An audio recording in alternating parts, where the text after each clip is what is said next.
प्रिय मतदान अधिकारी, आपकी चुनावी ड्यूटी लगी हुई है 2024 के लोकसभा चुनाव में।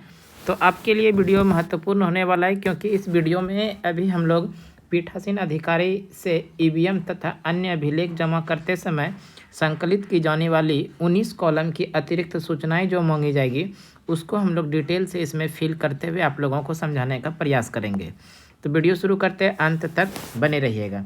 सबसे पहले देखिए, यहाँ पर इस तरह का आप लोगों को फॉर्मेट दिया जाएगा और उसमें लिखा है, पीठासीन अधिकारियों से ईवीएम तथा अन्य अभिलेख जमा करते समय संकलित की जाने वाली 19 कॉलम की जो अतिरिक्त सूचना है वो ये लिखा हुआ रहेगा। ऊपर में रहेगा जिले का नाम, तो यहाँ पर जिले का नाम लिखा रहेगा। आप जिस जिले में आपकी चुनावी ड्यूटी लगी हुई है तो उस जिले का नाम लिखेंगे। जैसे मान लीजिए मुंगेर लिखा है तो मुंगेर, विधानसभा क्षेत्र की संख्या व नाम, तो यहाँ पर लिखना है विधानसभा क्षेत्र का संख्या और साथ में नाम लिखना है, तो हम लिख रहे हैं। इस तरह से आप लोगों को भी लिखना है। तो 164 मान लीजिए, और ये है 164 विधानसभा का नाम तारापुर, इस तरह से आप लोग भी लिख लीजिएगा। और उसके बाद दिया गया मतदेय स्थल की संख्या व नाम, मतदान केंद्र का नाम, तो 49 मध्य विद्यालय किशनपुर, मध्य विद्यालय किशनपुर, इस तरह से आप लोग लिखेंगे। आप अपने बूथ का नाम जहाँ पर आपका ड्यूटी लगी, किशनपुर, और कमरा नंबर 1 और साथ में दक्षिणी भाग, ये भी इस तरह से लिखेंगे। और उसके बाद है पीठासीन अधिकारी का हस्ताक्षर, तो पीठासीन अधिकारी का हस्ताक्षर हो जाएगा यहाँ पर। अब क्रम संख्या देखिए, नंबर 1 में है मत है, और उसके बाद डिटेल क्या है उसको देखते हैं। नंबर 1 में है मतदेय स्थल में कुल मतदाताओं की संख्या, यानी कि नंबर 1 में है कि मतदेय स्थल में कुल मतदाताओं की संख्या, कुल कितने मतदाता हैं। पुरुष, जितना भी पुरुष है तो यहाँ पर फिल करेंगे, महिला जो भी है यहाँ पर फिल करेंगे। अगर थर्ड जेंडर है तो उसको लिखेंगे, और नहीं है तो इसको अन्य कर देंगे, शून्य कर देंगे। उसके बाद टोटल जोड़कर यहाँ पर इतना लिखेंगे। ये जो है आप लोगों को जो चिन्हित प्रति दिया जाएगा, उस चिन्हित प्रति से देख करके आप लोगों को इसमें मतदाता की चिन्हित प्रति आप लोगों को दी जाएगी, वहाँ से देख के इसको फिल कर लेना है।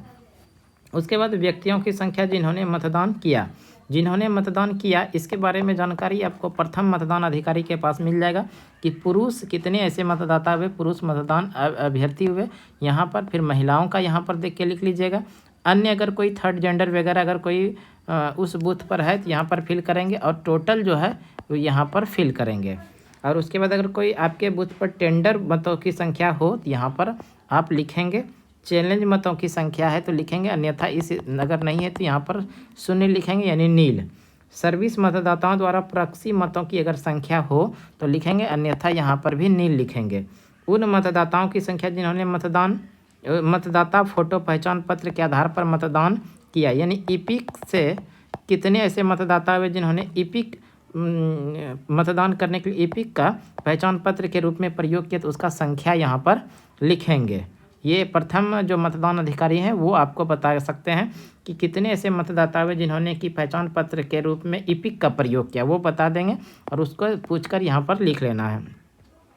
नंबर 7 में आएगा उन मतदाताओं की संख्या जिन्होंने आयोग द्वारा उपलब्ध कराई गई फोटो मतदाता पर्ची के आधार पर मतदान किए। ये प्रचलन में नहीं, इसके साथ में आप लोगों को कोई ना कोई पहचान पत्र 12 जो दिया गया है कॉलम, उस कॉलम में से कोई एक पहचान पत्र का प्रयोग निश्चित रूप से करना है, तभी आप वोट कर सकते हैं। नंबर 8 में उन मतदाताओं की संख्या जिन्होंने अन्य वैकल्पिक अभिलेख के आधार पर मतदान किया, यानी ईपिक को छोड़कर जो शेष मतदाता रहे उनकी संख्या यहाँ पर लिखेंगे कि अन्य ईपिक को छोड़कर अन्य वैकल्पिक के माध्यम से अभिलेख के आधार पर वोट किया यहाँ पर। उसके बाद है नंबर 9 में उन मतदाताओं की संख्या जिन्होंने 49 में दिए गए अधिकार का प्रयोग किया, अगर वैसा है तो लिखेंगे, नहीं तो यहाँ पर नील लिख लेंगे इस तरह से। नंबर 10 में है मतदेय स्थल पर पोलिंग एजेंट की संख्या, मतदान केंद्र पर कितने ऐसे थे जो पोलिंग एजेंट बने, 2, 4, 6 जो भी होगा, यहाँ पर आप अपने अकॉर्डिंग मतदान केंद्र पर देखकर पूछकर लिख सकते हैं कि आपके मतदान स्थल पर कितने पोलिंग एजेंट रहे।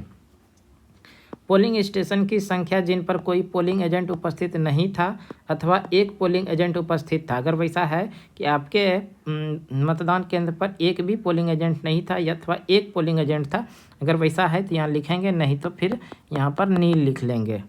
नंबर 12 में है अनिवासी ओवरसीज मतदाताओं की संख्या जिन्होंने मतदान किया, अगर वैसा है तो लिखेंगे संख्या, नहीं तो यहाँ पे नील लिख लेंगे। प्रयुक्त की गई ईवीएम की संख्या, कितने आपके मतदान केंद्र पर कितने ईवीएम का प्रयोग किया, अगर एक किया तो एक लिख लेंगे। क्या किसी ईवीएम को बदला या परिवर्तन किया गया, अगर वैसा है, अगर बदला गया तो मतलब लिखेंगे कितना बदला गया, एक या दो जो भी है, नहीं तो फिर यहाँ पर इस तरह से नील लिख लेंगे। यदि हाँ तो बदलने का समय का विवरण दे, अगर बदला गया तो यहाँ पर समय लिखेंगे कितने बजे वो बदला गया।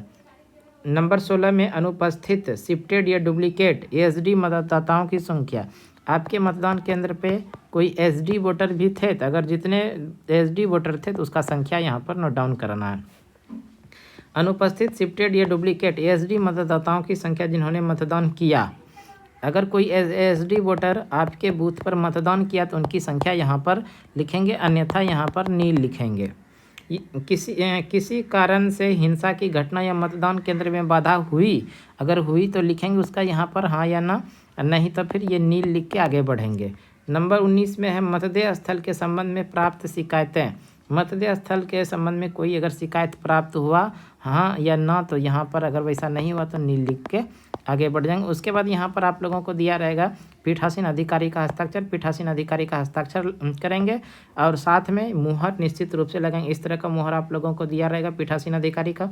ऊपर में आप लोगों को विधानसभा का संख्या जैसे 164 है और नीचे बूथ संख्या दिया रहेगा जैसे 49, इस तरह का मुहर दिया रहेगा। इस मुहर को जरूर लगाना लगाएंगे, भूलेंगे नहीं मुहर लगाने के लिए। जहाँ जहाँ पर भी पीठासीन अधिकारी का हस्ताक्षर होगा उन सभी जगह इस मुहर का प्रयोग किया जाएगा। तो इस तरह से आज हम लोगों ने इस वीडियो में पीठासीन अधिकारी से ईवीएम तथा अन्य अभिलेख जमा करते समय संकलित की जाने वाली 19 कॉलम की अतिरिक्त सूचनाएं को किस प्रकार से भरे पूरे डिटेल के साथ हम बताने का प्रयास किए। हमें उम्मीद है कि आपको ये जानकारी निश्चित रूप से पसंद आएगा। तो इस तरह की जानकारी और भी पाने के लिए आप हमारे यूट्यूब चैनल सुमन क्लासेस पे लगातार बने रहिए। तो आज के वीडियो के लिए इतना ही, अगले वीडियो में फिर से मिलते हैं, तब तक के लिए धन्यवाद। जय।